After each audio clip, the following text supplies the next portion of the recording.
again, everybody, and welcome back to the District of Sports podcast, our sports podcast here at the Washington Times. I'm George Gerbo. A reminder that you can download the District of Sports on all of your favorite podcast platforms, including Apple Podcasts, Google Podcasts, Spotify, Stitcher, and more. Just search District of Sports. And be sure to visit washingtontimes.com/sports, where you can find the excellent work of our talented sports writers who join me once again, Matt Paris and Andy Kostka. How's it going, guys? Going well. Excellent. Excellent for us, not so excellent for the Washington Wizards, who somewhat predictably, we can say, fell in the playoffs in 5 games to Philadelphia. Philadelphia winning 129-112 in Game 5.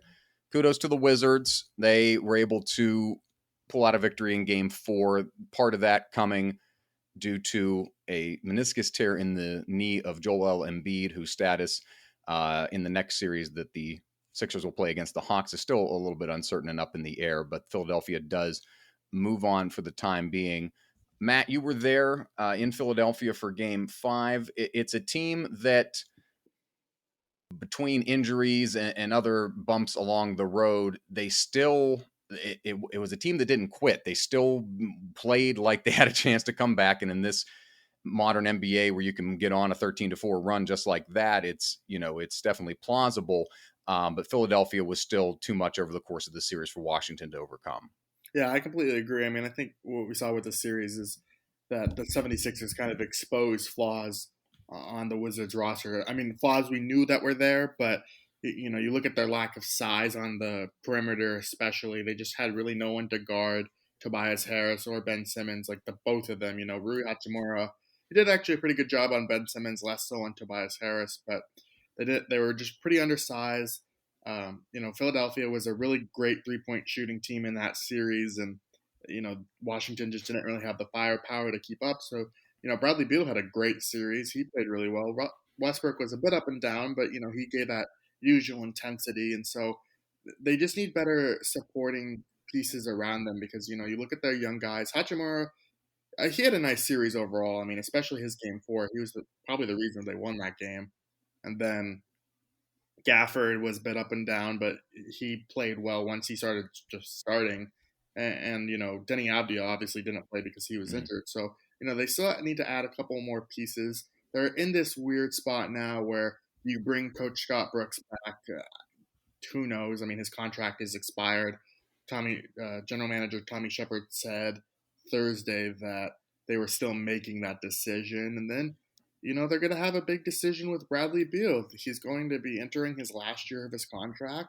Teams are going to want to trade for him. It seems like the Wizards absolutely do not want to trade for him, but if he requests a trade, then that changes their situation dramatically. Now, who knows? I don't think Beal's going to request a trade, but he also wasn't as energetic about the Wizards' future as he normally was after that game. Now, you could say that was because of they just had lost a series, but it's something to monitor for sure. Yeah, non-committal is probably the best way to put it in his post-game remarks after the end of the series.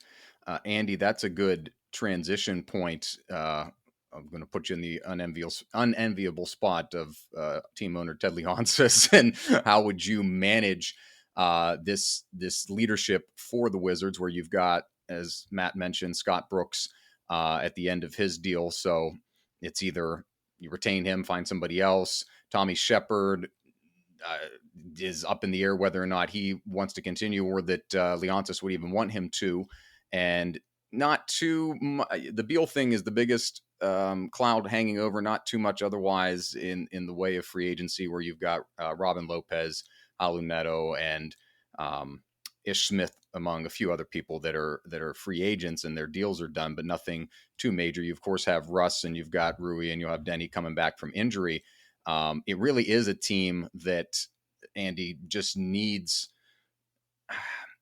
the front office. I think for Wizard fans, you probably get mentally stuck a little bit in the Ernie Grunfeld years, where you're just kind of, well, we're going to add, 2 or 3 senior or like veteran guys, senior leadership guys, and hope that they complement our young talent.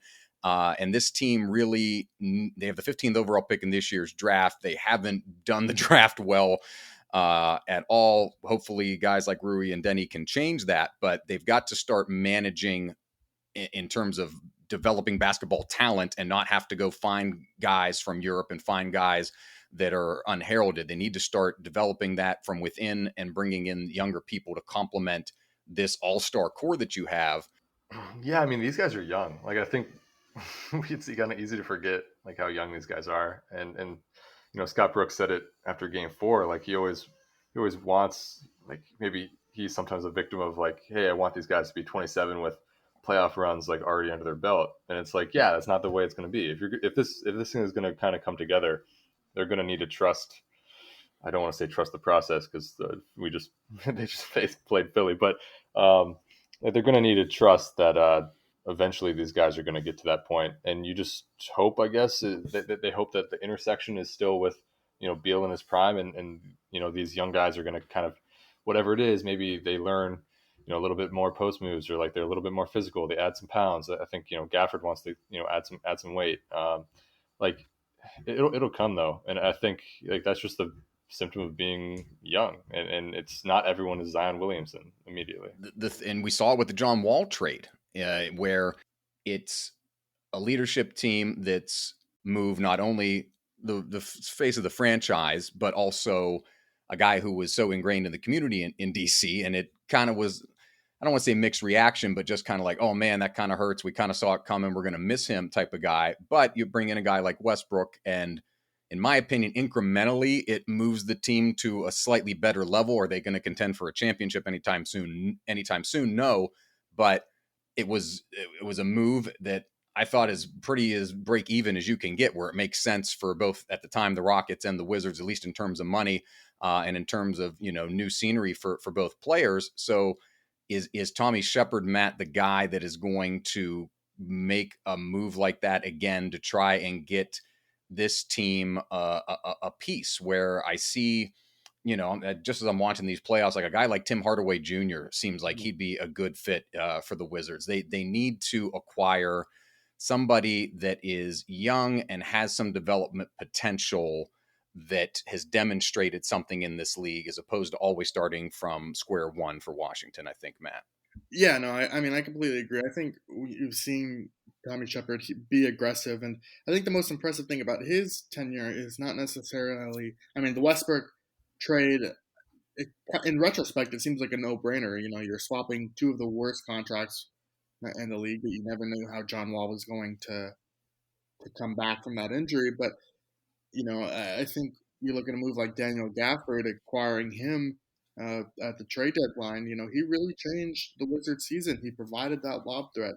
He was a great interior defender, and now he's a promising young piece that you can build around. Because that's what Tommy Shepard was saying Thursday. It was that they want to make changes, and they will look at swinging big, but they don't want to.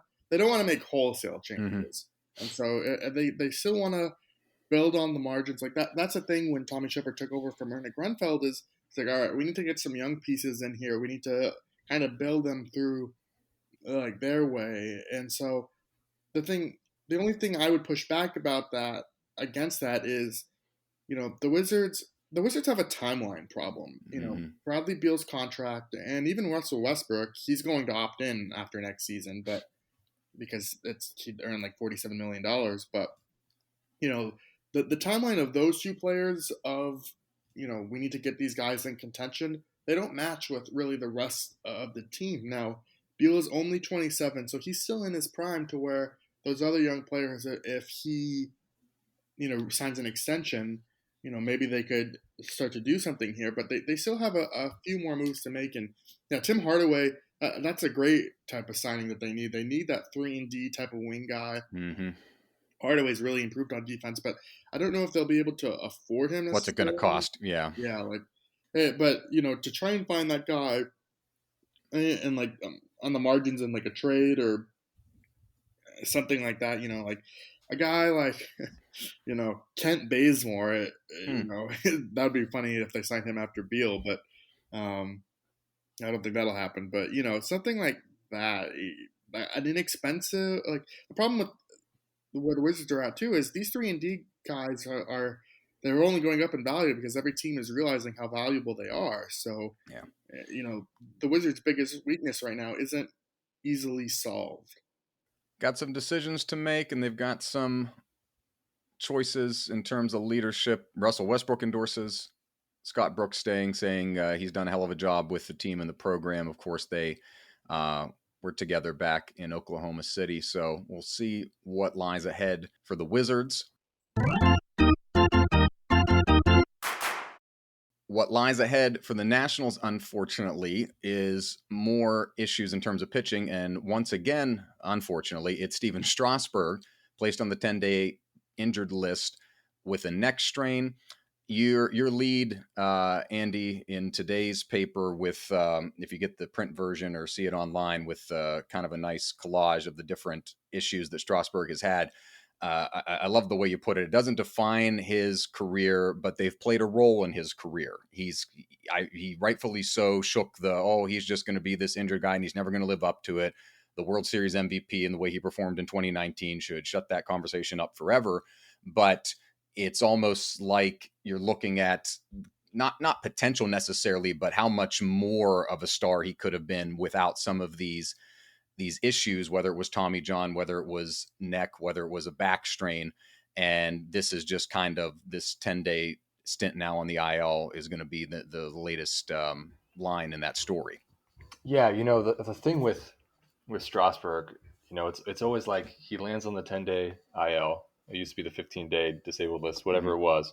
And you think like, oh, this is just, precautionary and it's not that big of a deal.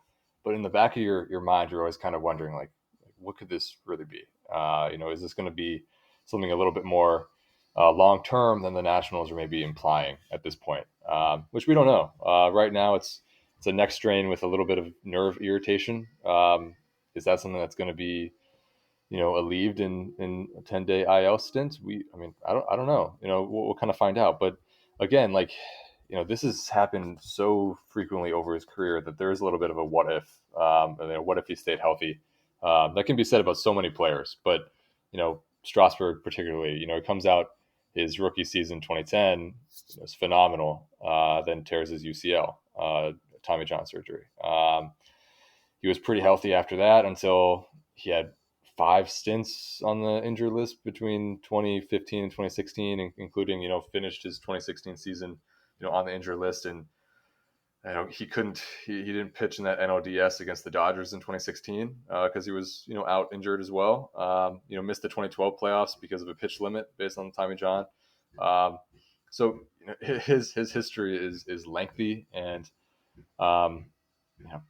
it's a lot of a lot of like minor things I think that sometimes can add up into pretty lengthy stints. Like he landed once on the injury list this season already with the right shoulder inflammation. He started 3 games and then is immediately back on it. So you kind of wonder, and I guess the Nationals will hope it does not become a trend this season.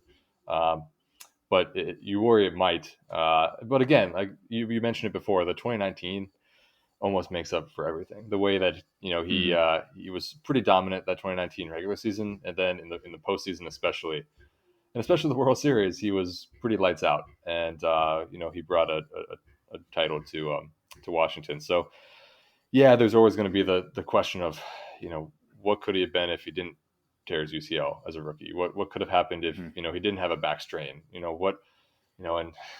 weight room incident when he was in 2016, like that dislocated 2 ribs, like just kind of like freak stuff sometimes that happens.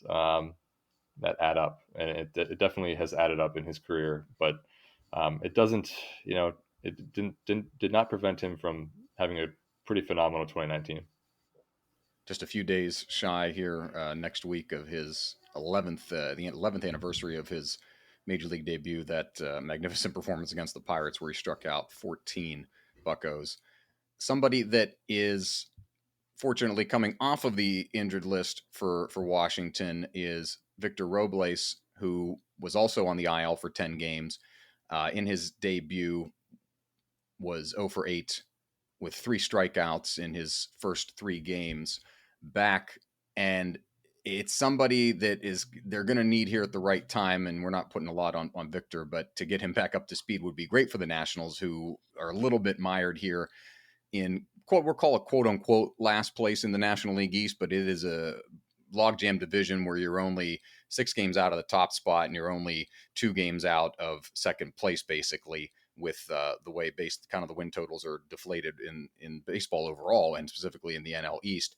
But how your sense, Andy, of how manager Davey Martinez expects Robles to come back into form, and is there any kind of concern or worry or how they view themselves here as we're kind of past a quarter of the season already? Yeah. The hope going into the season for the Nationals, they really they were really hoping that Robles could be the leadoff man, and I think if he had been able to prove that he could be leadoff, this lineup would be so much more dangerous, so much longer. Mm-hmm. But he did not start the season well. His batting average kind of dipped below 200 for a little bit there. Then the stint on for the ankle when he twisted it when he was rounding first the other day. That was why he was on the 10-day IL. Came back, has not looked. Again, he has not looked that sharp. But if he can figure it out, it obviously goes like it kind of goes without saying that this lineup becomes so much better. The other day, he did have a stolen base. He was batting ninth, which Martinez kind of loves this, like put the pitcher eighth, and then you have Robles batting ninth as like a second leadoff man. And it actually worked. I mean, he walked out a stolen base, and then with Trey at the plate, and that's like a kind of good matchup if you can kind of pair his speed with Trey at the top of the lineup, if that's where Trey's going to hit. So there are options there, but it all really comes down to if this lineup can find a little bit of consistency. You find it in pockets. Zimmerman coming off the bench or his spot starts, he's been hitting well. Juan Soto's, kind of turning, not that he was in that much of a slump. I mean, he was still hitting like 270, 280, but just from his standards, he was not hitting the ball that great. He now kind of broke out a little bit on a mini scale against the Braves in the last series. Trey has been probably the best hitter this entire time. Yeah. So you're getting pockets of production, but there's also these pretty large pockets where you're not getting that much production. Starlin Castro hasn't been hitting maybe at the level that Martinez expects him to. So in Schwarber, now has kind of a knee tightness after a fall he had near the warning track, or the foul line the other night. So you kind of, it just feels a little bit like disjointed at this point, where maybe you have a couple guys that are going, but you don't have the full thing going yet, which is an issue for the Nats. And if they're going to make any push, and the funny thing is with how, I don't know, how poor, I guess is the word, that the National League East has been. Like everyone is pretty much near 500. The Nats really are not that out of it, even though they're 7 games out of under 500 right now. Like they're still technically very much in this, and there's still so much time left in the season. So it just kind of comes down to, can they stay healthy regarding like Strasburg and players like that? But can they also find a tiny bit of consistency at the plate? And right now they haven't really found it on a nightly basis. But we'll see what the future holds. Atlanta, coming out of this series with Atlanta, they've had Washington's number so far, winning 7 of 10 games against DC this season. But as we know, I mean, you don't want to make a practice of it, but they came back from worse circumstances in 2019 to take it all the way to the World Series. But kind of to your point, 6-24 Washington is when they don't score more than 3 runs, and that's kind of where you're going. And it's a problem. It's a problem depending on who you talk to. For me, that like seeing a little bit more than what we call the 3 true outcomes now of strikeout, home run, or ground out. It's you're out of, you've got the no other things going on, and so when you're swinging for a home run or you're swinging for power every time, averages dip, everything else kind of looks bad. And we almost, to get you out here on this with baseball, is we have to frame our thinking around what the new normal is, for lack of a better way to describe it. I'm looking at guys in the lineup who are batting like in the 200s, and it's like, oh, that guy with a couple more hits, he should be in the 300, but like maybe 300, at least in this very micro sample size of this era now, maybe is an old way of thinking when you've got pitching dominating and the averages just kind of falling off the charts. Yeah, that's kind of a funny point. Interestingly enough, the Nationals, their batting average is pretty good league wide. I mean, they're like hitting 250-ish. That's top 5, top 6 in the league. The more interesting thing is that their slugging percentage is firmly middle of the road, which is kind of unusual with just the roster construction, because I think, like, I'm just going to use an example here. Like when Milwaukee came to town and swept the Nationals, those scores were Milwaukee 6, Nationals 2, Brewers 3-0, and then Brewers 4-1. So they were, pretty close games, kind of low scoring. What the Brewers are basically doing is what I thought the Nats were going to kind of do, is with great pitching, and then the ability to hit the occasional long ball. And you look at that Sunday game at 3-0, Strasburg, who was on the mound, Scherzer was pretty great. 6 innings, 10 strikeouts, 2 hits allowed. But, Aviso Garcia for the Brewers hits a 2-run homer in the first, and then the Nationals just do not have the firepower to get back into the game at that point. And you kind of thought that with some of the additions with Kyle Schwarber, Josh Bell, you have Soto, like the Nats were going to be that team that did here's the random 2-run homer, and then their pitching kind of takes care of it. Right now, it's kind of, the pitching hasn't been as consistent maybe as they thought it would be. But then on the flip side is the hitting also has very much not been as consistent as I think they thought it was going to be, and the long ball has not really been there. Every once in a while it pops up, but hasn't been there that consistently for a team that is kind of built for the long ball in a way. So it's kind of issue for the Nationals, but then league wide, as you were saying, like, yeah, this is the way that the league is now. It's kind of boom or bust. Why have there been 6 no hitters or whatever there have been in the first 2 months of the season? It's because, first off, pitchers are throwing the ball faster with more spin rate than ever before, but you're also looking at, batters are kind of thinking boom or bust. And I think clubs are encouraging that because statistically, like what does a bunt single, or, you punch a single through the right side, that's just one base. But if you have, you can just with one swing get a run. I mean, you take that run. And I think so. I think a lot of people are kind of pushing for that long ball approach. That's just the way that the game is going. And yeah, the days of, when players never struck out, and that's long gone. And it's now not even, people don't even bat an eye when you hit triple digit strikeout totals for a season. And that used to never be a thing. I mean, if you did that, I mean, you'd be run out of the league. and these days, it's like, oh, he had 120 strikeouts. That's fine. So it's definitely a different, and it's not just this season, obviously. It's been going on it's probably been getting to this point for the last decade or two. But it just seems more noticeable than ever.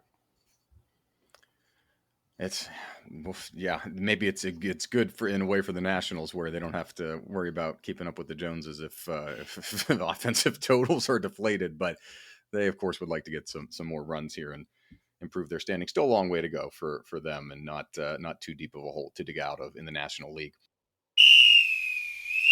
Let's close out today. We'll go a little bit off the board in terms of not specifically DC sports, but the conversation that's surrounding a lot of the sports world and just in pop culture in general is Naomi Osaka, the Japanese tennis star, last year the richest female athlete in the world in terms of earnings. She has withdrawn from Roland Garros, the French Open in Paris, due to what she says is just prioritizing her mental health, and that she's gone through anxiety from talking to the press and through press conferences, and she just needs to take some time for herself. She initially, in the week leading up to Roland Garros, said via statement via social media that she was going to just not do press conferences during the tournament. And that was responded to by both tennis players and the 4 Grand Slams all acting in a unison, which is a very strange move, for them all to be on the same page about something, saying that they would fine her, and she could potentially be defaulted from the tournament if she did not show up to those appearances. Osaka won her first round match, and then after that chose to withdraw and issued a longer statement via social media in saying that she, since 2018, the U.S. Open in 2018, which was her first Grand Slam title, where she beat Serena Williams in New York, had dealt with anxiety and different things, and especially when talking to the media or talking to the press. And so I'll start with you, Matt. It's kind of, we'll look at it from 2 angles. We'll look at it from you guys and your standpoints as, just reporters, and how maybe interactions with the press can be better or more equitable to athletes. But this move by Osaka, in terms of sparking a conversation, is globally among tennis, sports, and non-fans alike, is really interesting. And she's one who has not been shy and not been afraid to state her desire to win Grand Slams and to kind of chase, what Serena Williams and what Venus Williams and other women athletes have set the example for. But she's not been shy for her desire to use her platform for change. And it's something that we saw in basketball last year with the Black Lives Matter movement in the bubble in Orlando in the NBA. And Osaka, even herself at the U.S. Open, wore face mask each round with the name of someone who had been killed by police. And so she is staking out another position here where she seems intent and determined to make her voice heard and perhaps be an agent for change in the system. Yeah, it is, like, I think there's a lot of sympathy involved with the mental health component. I mean, she revealed that she's been suffering from depression for a while, and before she speaks to the press, she gets huge waves of anxiety. So you always kind of want to be sympathetic to someone with those in need. Um, it seems like she's getting help, which is a good thing. In terms of like from our jobs as reporters, I'm never going to argue for less access.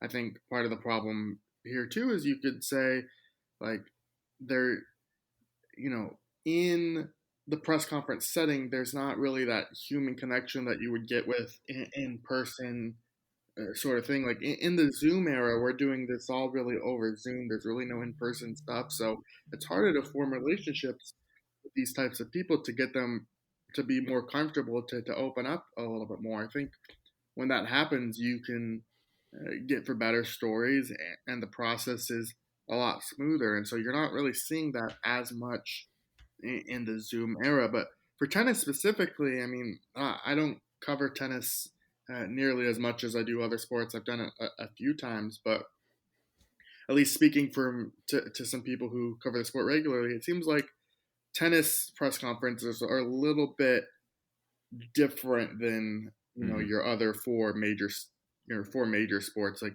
the type of person who gets credentialed, maybe not as professional as other sports. You're kind of seeing that across the sports realm, but I think there is maybe some cleaning up tennis could use of who gets to ask questions. But in terms of whether the press conference should go away or anything like that, I would strongly disagree with that. But I think for Osaka specifically, to have her be comfortable in a press conference type setting, I think it's good that she's getting some help now. And yeah, there is, especially in tennis, like there's a little bit of a, let's call, tabloidy aspect to some of the journalism that's there, especially, it's important for, American fans to, sports fans to remember it's a global sport, and each of these personalities are, almost legend, godlike status in their countries. Simona Halep from Romania, when she won the French Open, they had a major parade for her. Osaka in Japan, Novak Djokovic in Serbia, Rafa Nadal in Spain, Roger Federer in Switzerland. So it's a global sport, and you've got people from all different backgrounds and walks covering them.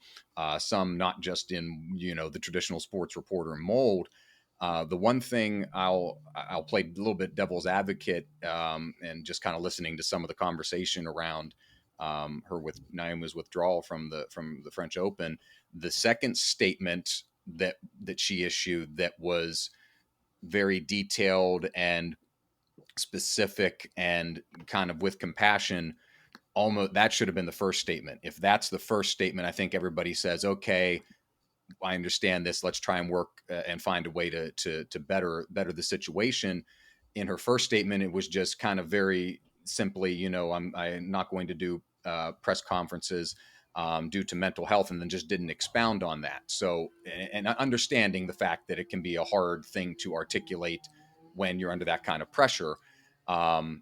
This her second kind of olive branch here is like, okay, this, let me be a little bit more explanatory in it, I think would have gone a long way into quelling some of this furor, because the way the 4 Grand Slams reacted, saying we're going to fine you and we may threaten default, is, it kind of evokes Marshawn Lynch years ago, showing up to Super Bowl media day saying, I'm just here to to not get fined. And we want better for our athletes and the treatment of them.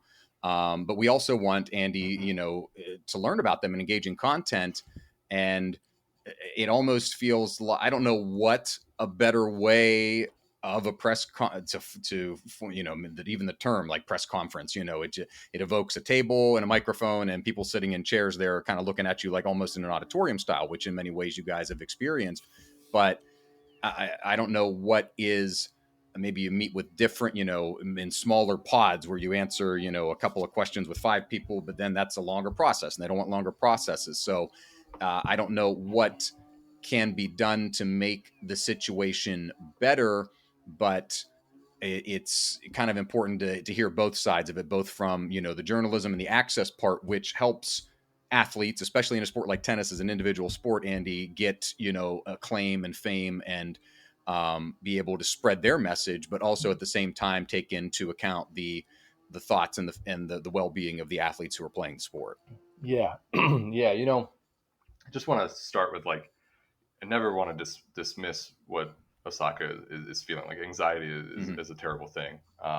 So, completely understand the anxiety going into these press conferences, because I hate press conferences. I don't like asking questions in front of full rooms and knowing it's live streamed. I hate that too. And I think most people do. I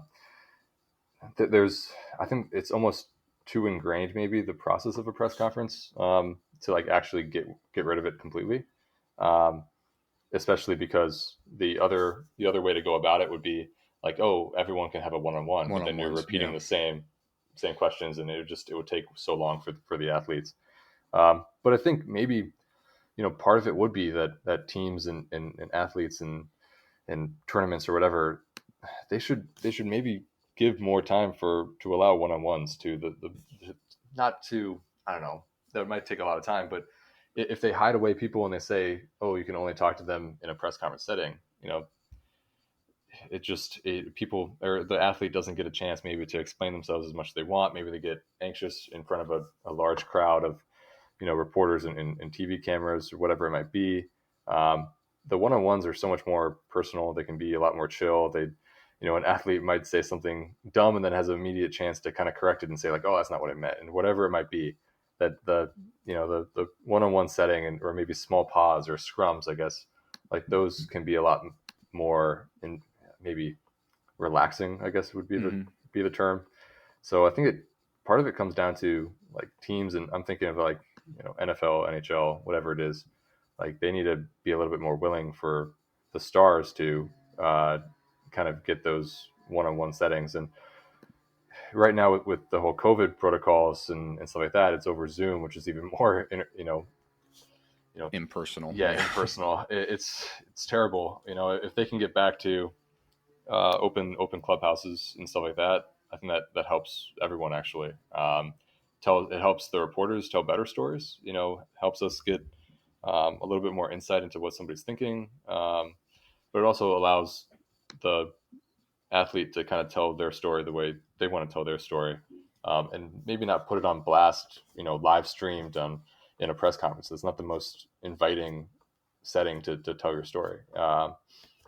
It's going to be really difficult to find a solution, because I don't think there is a solution that says yeah, we're going to do 50 one-on-ones with Tom Brady. That's not the solution. Yeah. It's not realistic at all. But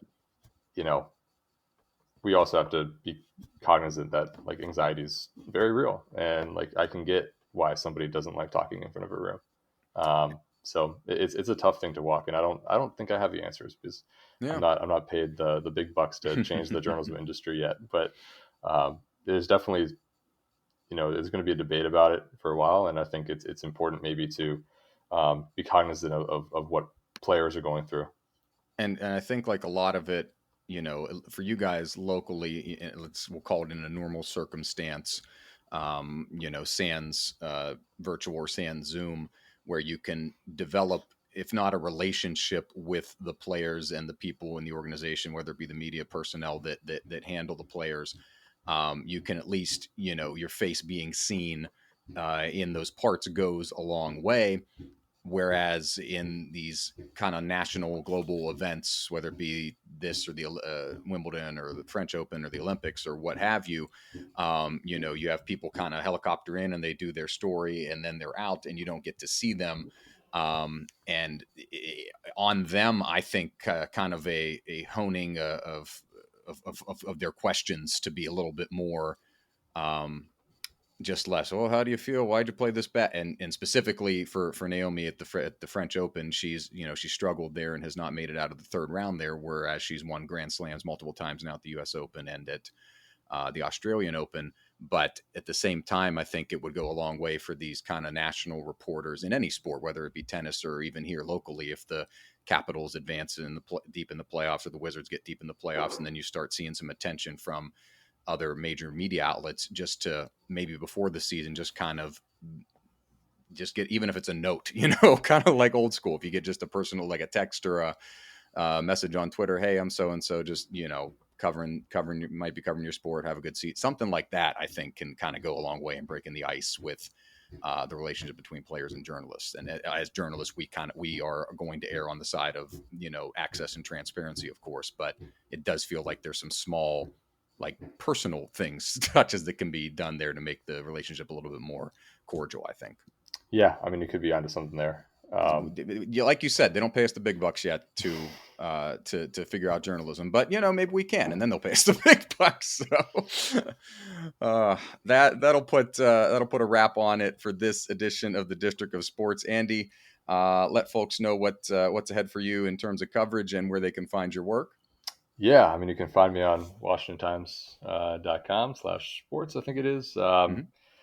Yeah, otherwise Twitter at AFKOSTKA. I'll have some Nat stuff, some random college stuff, some Mystics a little bit, some DC United, you never know.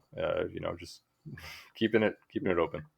Hopes to be a warm summer here in the district, and for you, Matt, that warm summer takes you out to Ashburn a lot as things ramp up with the Washington football team. Let everybody know where they can find that and your coverage. Yeah, you can find me on Twitter at Matthew_Paris.